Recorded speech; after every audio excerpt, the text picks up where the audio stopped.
Hello, welcome back to Verified Gains. Happy Sunday. Hope everybody had a good weekend. There's a lot going on in the crypto market right now, so at first I wasn't sure if I want to make a video today, but just by the way things are going, I think it would be better if I provided a little bit of insight as to what's going on and how to prepare for the next step. So let's dive right into the Bitcoin chart. And you can see that after the rejection of the yellow trend line that I had drawn before, we've had some very strong retracement back to the downside. Now, 4 candles in a row now, and then this is happening live right now. Okay, this is 8:20 p.m. on February 2nd, 2025, and we're seeing this live, which is a very harsh retracement to the downside.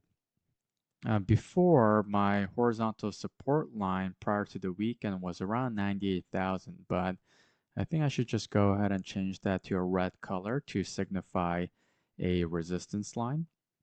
And as you can see, the next support line, the next horizontal support line's at our good old $92,500 mark. So what's going on? What's the big news here? Let's see. Well, it's really about the US trade tariff announcements. They're going to impose a significant amount of tariffs to neighboring countries such as Canada and Mexico.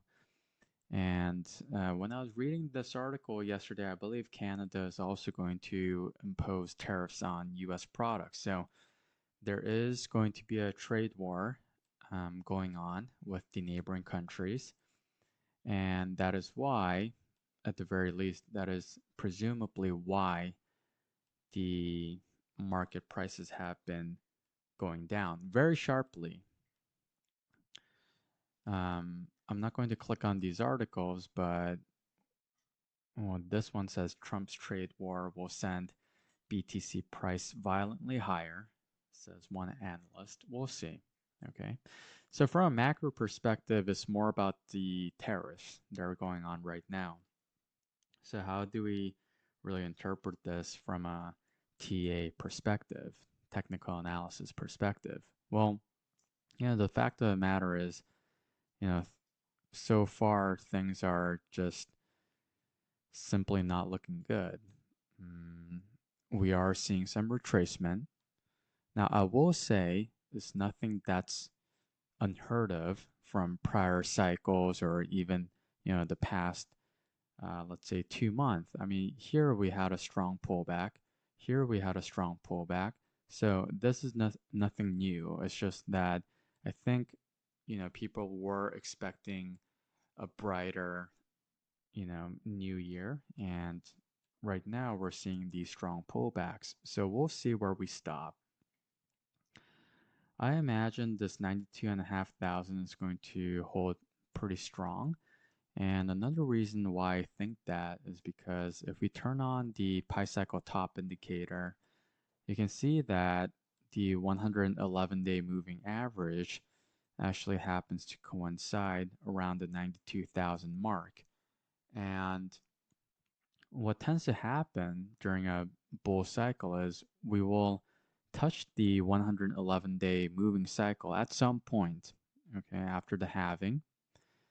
But once we touch it and we have a good rebound back to the upside, then it will go up exponentially.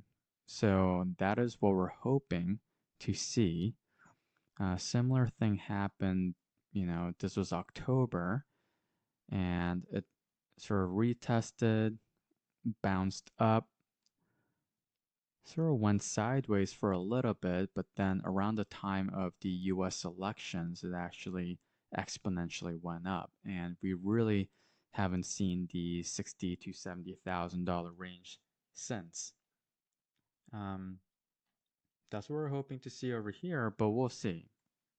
Now, a lot of it's politics, and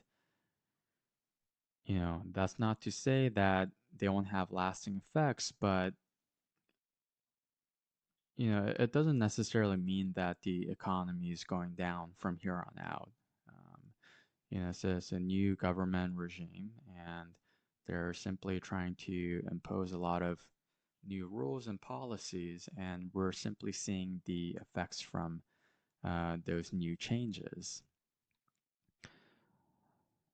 Let's see what else is going on.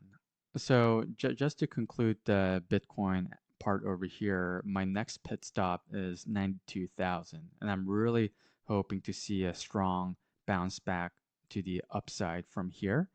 And if I were to dollar cost average, then my target price would be 92,000. Okay, so let's turn this off. So looking at Bitcoin dominance, the price is going down, but the dominance is going up. So what's exactly happening? Well, the non-Bitcoin proportion of the cryptocurrency market, aka the altcoins, are dropping at a higher rate than Bitcoin, and that's why we're seeing the Bitcoin dominance go up, which is very interesting. I mean, we're all the way back up to the 61% range, which is actually pretty high. Um, and so, you know, it'll be interesting to see how high this goes up. But for now, that's the explanation for the Bitcoin dominance. Let's have a look at Solana. So, yeah, looking back at it, hindsight, 256, when I saw that there was no consolidation above the 256, I perhaps did make a mistake of buying it right under it. I should have waited for a consolidation, and now I'm paying the price, obviously, because if we just calculate the point from 256, then that's a 24% loss right there. Okay, so I mean, you know, that's a very high amount. Um, and we should actually just go ahead and change this to a resistance line now, a red line, because it broke through the 220 without any problem. I'll bet it tried to retest it, but we're actually going back all the way down to 187. So we're right where we are, right where we were back, the beginning of the year, back in January. And, this is also due to the broader markets just going down in general. Okay.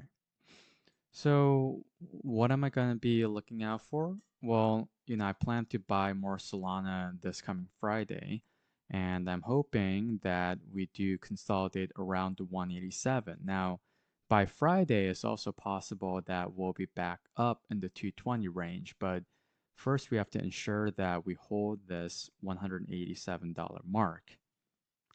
Now, what's another possibility? Well, look at this red candlestick over here. I mean, when we did bounce up from here, I was doubtful that we would ever return to this price range. But if we're trying to fill this shadow down here, then it's very possible that we might even hit $170.